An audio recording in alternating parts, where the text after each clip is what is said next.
Jó, capítulo 1. Na terra de Uz, morava um homem chamado Jó. Ele era bom e honesto, temia a Deus e procurava não fazer nada que fosse errado. Jó tinha 7 filhos e 3 filhas, e era dono de 7.000 ovelhas, 3.000 camelos, 1.000 bois e 500 jumentas. Tinha também um grande número de escravos. Enfim, Jó era o homem mais rico de todo o Oriente. Os filhos de Jó iam às casas uns dos outros e davam banquetes, cada um por sua vez. E as 3 irmãs eram sempre convidadas para esses comes e bebes. Quando terminavam a rodada de banquetes, Jó se levantava de madrugada e oferecia sacrifícios em favor de cada um dos seus filhos, para purificá-los. Jó sempre fazia isso porque pensava que um dos filhos poderia ter pecado, ofendendo a Deus em pensamento. Chegou o dia em que os servidores celestiais vieram apresentar-se diante de Deus o Senhor. E no meio deles veio também Satanás. O Senhor perguntou: de onde vem vindo? Satanás respondeu: estive dando uma volta pela terra, passeando por aqui e por ali. Aí o Senhor disse: você notou meu servo Jó? No mundo inteiro não há ninguém tão bom e honesto como ele. Ele me teme e procura não fazer nada que seja errado. Satanás respondeu: será que não é por interesse próprio que Jó te teme? Tu não deixas que nenhum mal aconteça a ele, a sua família e a tudo que ele tem. Abençoas tudo o que Jó faz. E no país inteiro, ele é o homem que tem mais cabeças de gado. Mas, se tirares tudo o que é dele, verás que ele te amaldiçoará sem nenhum respeito. O Senhor disse a Satanás: pois bem, faça o que quiser com tudo o que Jó tem, mas não faça nenhum mal a ele mesmo. Então, Satanás saiu da presença do Senhor. Um dia, enquanto os filhos e as filhas de Jó estavam num banquete na casa do irmão mais velho, chegou à casa de Jó um dos seus empregados que disse: nós estávamos arando a terra com os bois, e as jumentas estavam pastando ali perto. De repente, os sabeus nos atacaram e levaram tudo. Eles mataram à espada os empregados, e só eu consegui escapar para trazer a notícia. Enquanto este ainda estava falando, veio outro empregado e disse: raios caíram do céu e mataram todas as ovelhas e os pastores. Só eu consegui escapar para trazer a notícia.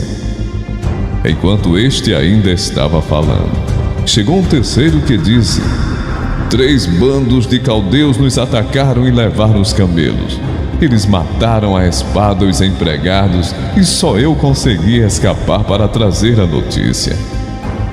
Enquanto este ainda estava falando, chegou mais um que disse a Jó: os seus filhos e as suas filhas estavam no meio de um banquete, na casa do seu filho mais velho. De repente veio do deserto um vento muito forte, que soprou contra a casa, e ela caiu em cima dos seus filhos. Todos eles morreram. Só eu consegui escapar para trazer a notícia. Então Jó se levantou e, em sinal de tristeza, rasgou as suas roupas e rapou a cabeça. Depois ajoelhou-se, encostou o rosto no chão e adorou a Deus. Aí disse assim: nasci nu, sem nada, e sem nada vou morrer. O Senhor deu, o Senhor tirou, louvado seja o seu nome. Assim, apesar de tudo o que havia acontecido, Jó não pecou, nem pôs a culpa em Deus. Chegou de novo o dia em que os servidores celestiais vieram apresentar-se diante de Deus o Senhor. E Satanás também veio no meio deles. O Senhor perguntou: de onde você vem vindo? Satanás respondeu: estive dando uma volta pela terra, passeando por aqui e por ali. Aí o Senhor disse: você viu meu servo Jó? No mundo inteiro não há ninguém tão bom e tão honesto como ele. Ele me teme e procura não fazer nada que seja errado. No entanto, você me convenceu e eu o deixei desgraçar Jó, embora não houvesse motivo para isso. Mesmo assim, ele continua firme e sincero como sempre. Satanás respondeu: é só tocar na pele dele para ver o que acontece. As pessoas não se importam de perder tudo, desde que conservem a própria vida. Agora, se estenderes a mão e ferires o corpo dele, verás como ele, sem nenhum respeito, te amaldiçoará. O Senhor disse a Satanás: pois bem, faça o que quiser com Jó, mas não o mate. Aí Satanás saiu da presença do Senhor e fez com que o corpo de Jó ficasse coberto de feridas horríveis, desde as solas dos pés até o alto da cabeça. Jó sentou-se no monte de cinza e pegou um caco para se coçar. E a mulher dele disse: você ainda continua sendo bom? Amaldiçoe a Deus e morra. Jó respondeu: você está dizendo uma bobagem. Se recebemos de Deus as coisas boas, por que não vamos aceitar também as desgraças? Assim, apesar de tudo, Jó não pecou, nem disse uma só palavra contra Deus. Jó tinha 3 amigos: Elifas, da região de Temã, Bildade, da região de Sua, e Zofar, da região de Naamá. Eles ficaram sabendo das desgraças que haviam acontecido a Jó e combinaram fazer-lhe uma visita para falar de como estavam tristes pelo que lhe havia acontecido e para consolá-lo. De longe eles não reconheceram Jó, mas depois, quando viram que era ele, começaram a chorar e a gritar. Em sinal de tristeza, rasgaram as suas roupas e jogaram pó para o ar e sobre a cabeça. Em seguida sentaram-se no chão, ao lado dele, e ficaram ali 7 dias e 7 noites, e não disseram nada, pois viam que Jó estava sofrendo muito. Depois disso, Jó abriu a boca e amaldiçoou o dia do seu nascimento, dizendo: pereça o dia do meu nascimento, e a noite em que se disse: nasceu um menino. Transforme-se aquele dia em trevas, e Deus lá do alto não se importe com ele, não resplandeça a luz sobre ele. Chamem-no de volta às trevas e à mais densa escuridão. Coloque-se uma nuvem sobre ele e um negrume aterrorize a sua luz. Apoderem-se daquela noite densas trevas. Não seja ela incluída entre os dias do ano, nem faça parte de nenhum dos meses. Seja aquela noite estéril, e nela não se ouçam brados de alegria. Amaldiçoem aquele dia os que amaldiçoam os dias e são capazes de atiçar o Leviatã.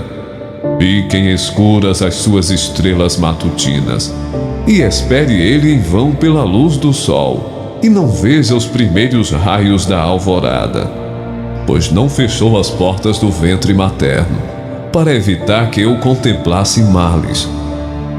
Porque não morri ao nascer, e não pereci quando saí do ventre. Porque houve joelhos para me receberem e seios para me amamentarem. Agora eu bem poderia estar deitado em paz e achar repouso junto aos reis e conselheiros da terra, que construíram para si lugares que agora jazem em ruínas, com governantes que possuíam ouro, que enchiam suas casas de prata. Por que não me sepultaram como criança abortada, como um bebê que nunca viu a luz do dia? Ali os ímpios já não se agitam, e ali os cansados permanecem em repouso. Os prisioneiros também desfrutam sossego, já não ouvem mais os gritos do feitor de escravos. Os simples e os poderosos ali estão, e o escravo está livre de seu senhor. Por que se dá luz aos infelizes e vida aos de alma amargurada, aos que anseiam pela morte, e esta não vem, e a procuram mais do que a um tesouro oculto? Aos que se enchem de alegria e exultam quando vão para a sepultura. Porque se dá vida àquele cujo caminho é oculto, e a quem Deus fechou as saídas. Pois me vêm suspiros em vez de comida, meus gemidos transbordam como água. O que eu temia veio sobre mim, o que eu receava me aconteceu. Não tenho paz, nem tranquilidade, nem descanso, somente inquietação.